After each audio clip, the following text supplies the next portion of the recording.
Tu viens de commencer un tout nouveau projet, puis tu découvres qu'il y a une courbe à coudre dans ce projet-là. Donc, avant de tout abandonner, laisse-moi te montrer comment coudre à la machine à coudre 2 types de courbes, et surtout pour que ça soit facile et fait correctement.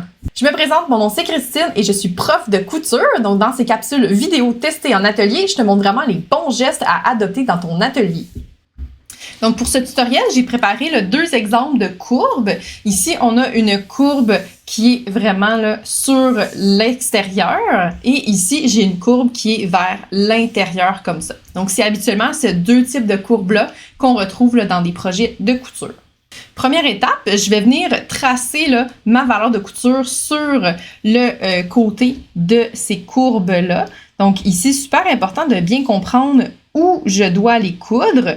Donc souvent, là, en se guidant seulement du pied, c'est là que c'est plus difficile de pouvoir bien suivre le bord de notre tissu. Donc c'est pour ça que la plupart du temps, là, je vais tracer une ligne, la ligne de la valeur de couture pour les élèves pour qu'ils soient capables de bien voir là où ils doivent aller. Donc ici, j'ai fait la courbe interne et ici, dans le fond, ça va être la courbe là, qui est plutôt, par exemple, comme dans un coin de sac, un rabat ou des choses comme ça. Là, ça peut être vraiment pratique à être capable de faire des courbes. Donc, c'est souvent une petite étape là, qu'on néglige de faire, mais j'ai remarqué que ça faisait toute la différence, là, autant pour les élèves qui sont adultes que les élèves qui sont plus jeunes. Comme ça. Donc ici, j'ai tracé mes 2 valeurs de couture, donc à 1 cm du bord. Donc ça dépend vraiment du projet, là, quelle est la valeur de couture qui était inclue. Puis je vais aller montrer là, comment faire ces 2 types de courbes-là. On va commencer avec la plus simple qui est la courbe là, externe comme ça. Donc ici, ce que je vais faire aussi, c'est que je vais bien épingler mes tissus ensemble pour que ça ne bouge pas à la machine à coudre. Donc, c'est déjà un bel exercice, là, un beau défi de pouvoir coudre en suivant la courbe. Donc, je vais mettre toutes les chances de mon côté en allant épingler la courbe. Et parfois, dans même la section courbe de mon tissu, si vraiment le tissu bouge beaucoup, ben, je vais même mettre plus d'épingles encore pour être capable de bien contrôler mon tissu. Donc ici, je fais la même chose pour la courbe qui est interne. Cette courbe-là, souvent, on va la retrouver là, plutôt, là, par exemple, dans une fourche de pantalon, dans l'entrejambe, des choses comme ça. Donc, c'est plus rare qu'on va avoir une courbe comme ça. Mais elle aussi, il faut faire bien attention d'aller chercher exactement notre valeur de couture. Comme ça. Donc, je l'ai bien épinglé là, tout du long pour être certaine que mes tissus ne bougeront pas pendant que je couds. Premier exemple ici avec la courbe qui était plus externe. Donc, je vais commencer là, avec mon point d'arrêt. Et là, c'est la section là, droite de ma couture.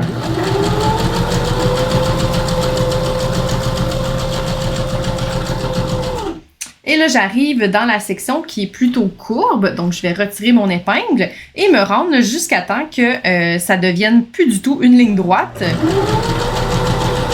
Comme ça. Donc là, je sens qu'ici, là, ça tourne vraiment beaucoup.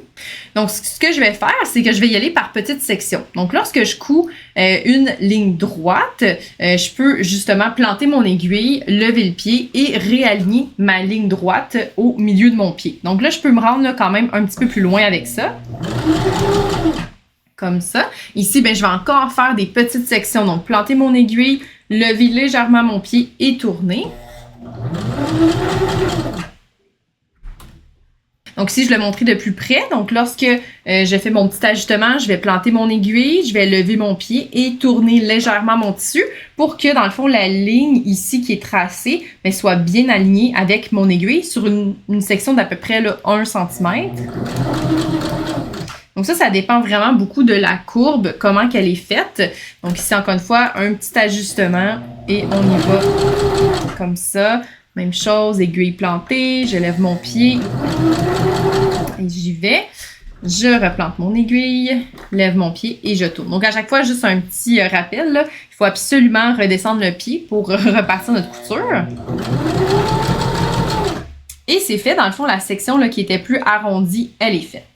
Ici, dans le fond, je veux maintenant montrer là, avec la seconde partie de la courbe comment coudre avec la pression de nos doigts. Donc, tout à l'heure, on est allé par petites sections pour vraiment là, aller chercher exactement notre ligne, donc en levant notre pied et en tournant légèrement. Donc ici, ce qu'on va faire, c'est qu'on va y aller seulement avec la pression de nos doigts. Donc là, ici, je vais rejoindre la partie là, plus courbe de la ligne. Comme ça. Et là, ce que je vais faire, c'est que je vais tranquillement appuyer. Dans le fond, la pression est vraiment vers la machine comme ça.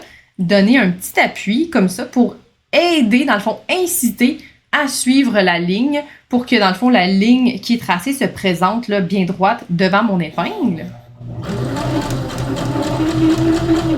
Comme ça ici. Donc, je dois y aller quand même très lentement. Je peux prendre aussi là, mes deux mains pour bien tenir. Pour bien tenir les tissus. Mais c'est certain là, que je ne peux pas faire de longs mouvements puis avoir une main toute croche. Il faut vraiment que j'y aille par petites sections. Comme ça. Et je suis revenue à ma ligne droite. Donc ici, j'ai pu compléter là, la courbe sans faire ce que je faisais tout à l'heure. Donc planter l'aiguille et lever le pied, tourner et redescendre le pied. Donc je suis allée vraiment avec la pression de mes doigts. Puis on a vu que quand je faisais une pression, ça faisait pas de pli dans mon tissu. Donc c'est vraiment juste une petite pression. J'accompagne mon tissu vers la suite de la courbe. Donc ici, c'est déjà terminé.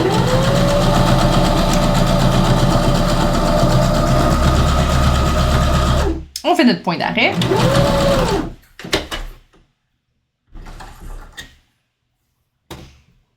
Et la courbe, là, ça s'est bien passé. Donc ici, on voit là, l'importance de tracer notre ligne et d'aller chercher vraiment là, tout la ligne là, avec notre aiguille, d'y aller soit en plantant l'aiguille et en levant le pied comme ici, ou en tournant là, avec une pression de nos doigts sur le tissu.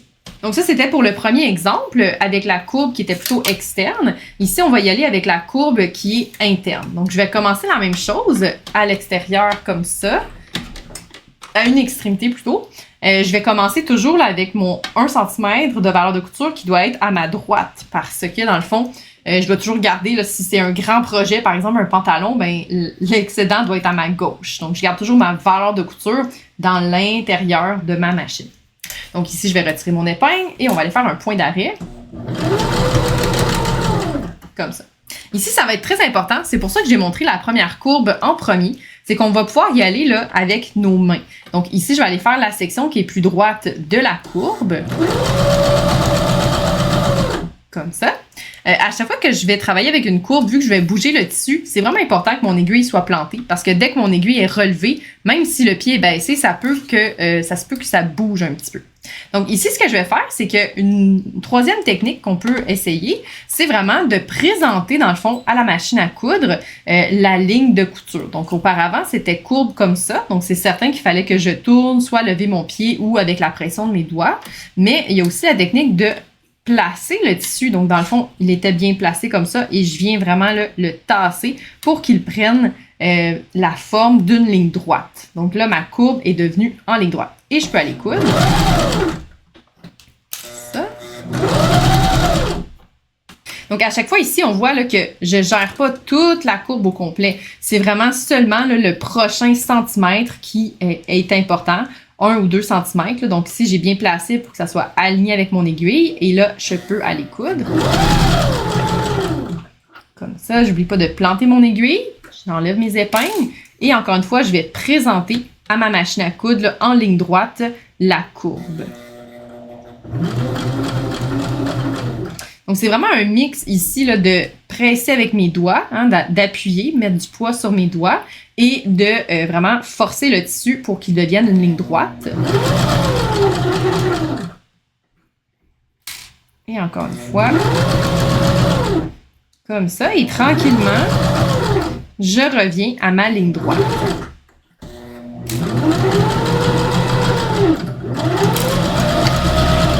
Et point d'arrêt à la fin.